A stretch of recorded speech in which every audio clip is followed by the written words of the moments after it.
নমস্কাৰ, মই মজিদ। বন্ধুসকল, পলকতা সামগ্ৰীৰ 9টা গুৰুত্বপূৰ্ণ খবৰ।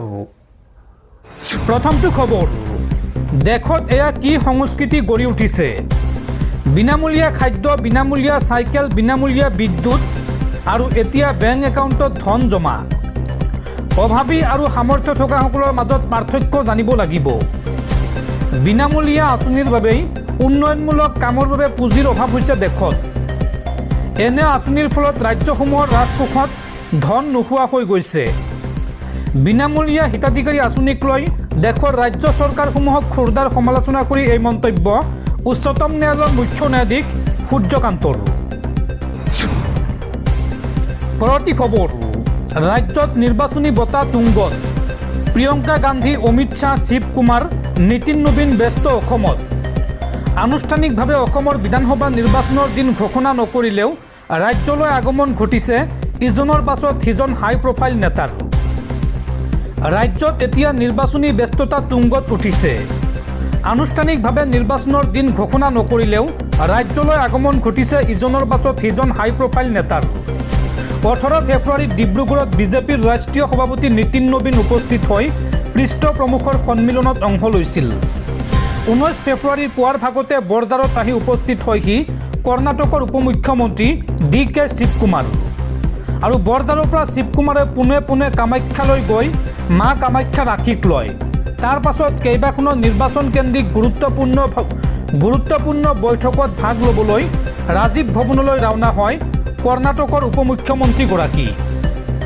ইফালে কৰ্ণাটকৰ উপমুখ্যমন্ত্ৰীগৰাকীৰ পাছতে গুৱাহাটীত উপস্থিত হয়হি কংগ্ৰেছ নেত্ৰী প্ৰিয়ংকা গান্ধী। বৰঝাৰৰ পৰা পোনে পোনে কামাখ্যা মন্দিৰ দৰ্শন কৰি প্ৰিয়ংকা গান্ধী ৰাজীৱ ভৱনলৈ আহে। কামাখ্যাত প্ৰিয়ংকা গান্ধীক সংগ দিয়ে গৌৰৱ গগৈকে ধৰি দলটোৰ কেইবাগৰাকী জ্যেষ্ঠ নেতাই। আৰু ৰাজীৱ ভৱনত কেইবাখনো গুৰুত্বপূৰ্ণ বৈঠকত দলটোৰ বিষয়ববীয়াৰ সৈতে অংশ লয় প্ৰিয়ংকা গান্ধীয়ে। আৰু দুপৰীয়াৰ ভাগলৈ দিছপুৰৰ মানৱেন্দ্ৰ শৰ্মা কমপ্লেক্সত আয়োজিত এক অনুষ্ঠানত বিজেপিৰ বিৰুদ্ধে অসম প্ৰদেশ কংগ্ৰেছে প্ৰকাশ কৰা এখন ইস্তাহাৰ পত্ৰ উন্মোচন কৰে প্ৰিয়ংকা গান্ধীয়ে। উল্লেখযোগ্য যে দুদিনীয়া ভ্ৰমণসূচীৰে অসমলৈ আহিছে কংগ্ৰেছ নেত্ৰী প্ৰিয়ংকা গান্ধী। আৰু আজি অসমলৈ আহিব কেন্দ্ৰীয় গৃহমন্ত্ৰী অমিত শ্বাহ। বৃহস্পতিবাৰে সন্ধিয়াৰ ভাগত অসমলৈ অহাৰ কথা আছিল যদিও বিশেষ কাৰণত সাল সলনি কৰা হয় অমিত শ্বাহৰ অসম ভ্ৰমণ কাৰ্যসূচী। আজি অসমলৈ আহিব গৃহমন্ত্ৰী অমিত শ্বাহ আৰু নাথনপুৰত অমিত শ্বাহে এখন বিশাল ৰাজহুৱা সভাত অংশ ল'ব। এই উপলক্ষে প্ৰায় 100 বিঘা মাটিত সজা হৈছে বিশাল মণ্ডপ। আৰু আন্তঃৰাষ্ট্ৰীয় সীমান্ত পৰিদৰ্শন কৰিব কেন্দ্ৰীয় গৃহমন্ত্ৰী অমিত শ্বাহে। ইফালে 19 ফেব্ৰুৱাৰীত মৰাণ জনগোষ্ঠীৰ নামঘৰত সেৱা লৈ তিনিচুকীয়াৰ পৰা দ্বিতীয় দিনৰ কাৰ্যসূচী আৰম্ভ কৰে বিজেপিৰ ৰাষ্ট্ৰীয় সভাপতি নীতিন নবীনে। তিনিচুকীয়াত ৰাষ্ট্ৰীয় সভাপতিগৰাকীক উষ্ম আদৰণি জনোৱা হয়। আৰু তেওঁ তিনিচুকীয়াৰ গুইজানলৈ যোৱাৰ লগতে মৰাণ ৰজা সৰ্বানন্দ সিংহৰ সমাধি দৰ্শন কৰে। পৰৱৰ্তী খবৰ, ভূপেন বৰাই কংগ্ৰেছ দল ত্যাগ কৰা সন্দৰ্ভত প্ৰতিক্ৰিয়া প্ৰকাশ কৰিছে কংগ্ৰেছ নেত্ৰী প্ৰিয়ংকা গান্ধীয়ে। প্ৰিয়ংকা গান্ধীয়ে এই সন্দৰ্ভত কয় যে নিৰ্বাচনৰ আগে আগে ইয়াৰ পৰা সিফাললৈ যাব আৰু সিফালৰ পৰা এইফালে আহিব। এয়া সকলো ৰাজ্যতে ঘটে। আমি যুদ্ধৰ দৰে এইবাৰ নিৰ্বাচনত যুঁজিম। আমাৰ বহুত ভাল ভাল যোদ্ধা আছে। আমি সকলোৱে একেলগে যুঁজত অৱতীৰ্ণ হ'ম। ভূপেন বৰাৰ কংগ্ৰেছ দল ত্যাগ কৰা সন্দৰ্ভত এই মন্তব্য প্ৰিয়ংকা গান্ধীৰ। দৰ্শকসকল, আৰু বহুতো গুৰুত্বপূৰ্ণ খবৰ আছে। তাৰ আগতে আপোনাক জনাওঁ যে যদি আপুনি এতিয়ালৈকে এইটো ভিডিঅ'ত লাইক কৰা নাই তেন্তে এতিয়াই ভিডিঅ'টোত লাইক কৰি দিয়ক। আৰু এনেকুৱা ধৰণৰ ভিডিঅ'সমূহ নিতৌ চাবলৈ চেনেলটো ছাবস্ক্ৰাইব কৰি কাষত থকা বেল আইকনটো প্ৰেছ কৰি ৰাখক। পৰৱৰ্তী খবৰ, ব্ৰিটেইনৰ ৰাজকুমাৰ প্ৰিন্স এণ্ড্ৰিউ গ্ৰেপ্তাৰ। বিশ্ব কঁপাই যোৱা এপষ্টিন ফাইলত নাম আছিল প্ৰিন্স এণ্ড্ৰিউৰ।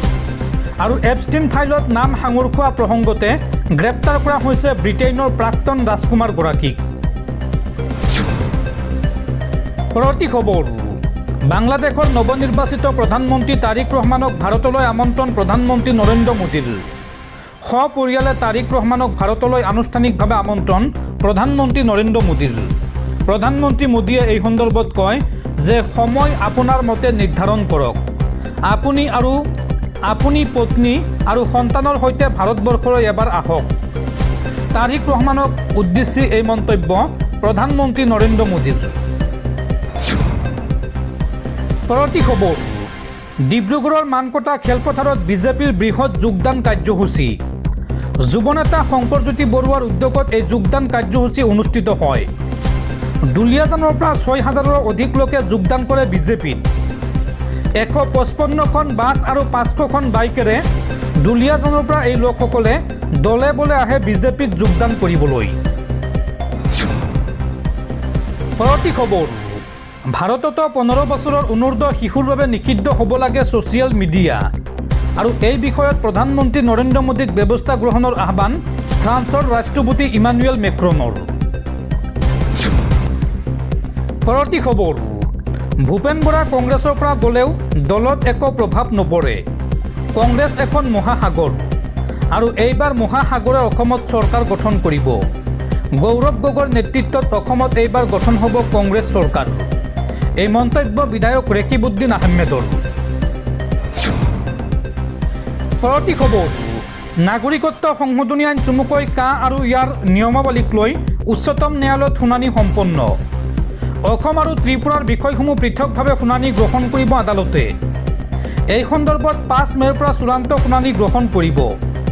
উচ্চতম ন্যায়ালয়ৰ মুখ্য ন্যায়াধীশৰ আদালতে গ্ৰহণ কৰিব এই শুনানি। 5 মে'ৰ পৰা 12 মে'লৈ ধাৰাবাহিক শুনানি গ্ৰহণ কৰিব আদালতে। নাগৰিকত্ব সংশোধনী আইন 2019 সন্দৰ্ভত দাখিল হোৱা 243খন আবেদনৰ বাবে উচ্চতম ন্যায়ালয়ে 5 মে' 2026ৰ পৰা চূড়ান্ত শুনানি আৰম্ভ কৰাৰ সিদ্ধান্ত গ্ৰহণ কৰিছে। মুখ্য ন্যায়াধীশ সূৰ্যকান্ত, ন্যায়াধীশ জয়মাল্য বাগচি আৰু ন্যায়াধীশ বিপুল এম পাঞ্চলিৰ সংযুক্ত বিচাৰপীঠে দিছে এই নিৰ্দেশ।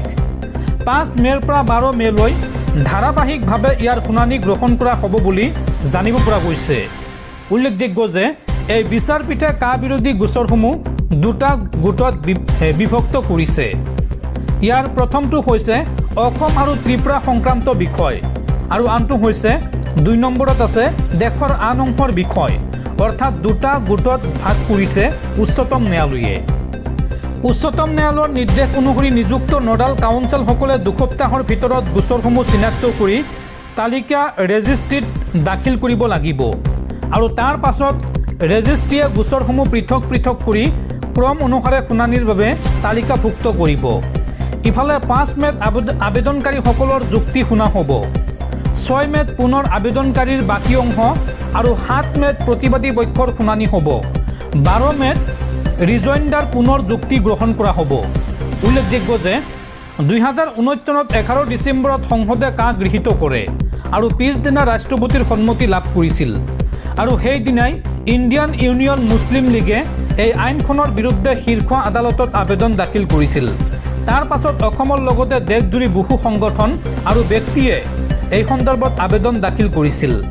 মে' মাহৰ চূড়ান্ত শুনানিয়ে এই বহু চৰ্চিত আইনখনৰ ভৱিষ্যত নিৰ্ধাৰণত গুৰুত্বপূৰ্ণ ভূমিকা ল'ব বুলি অনুমান কৰা হৈছে।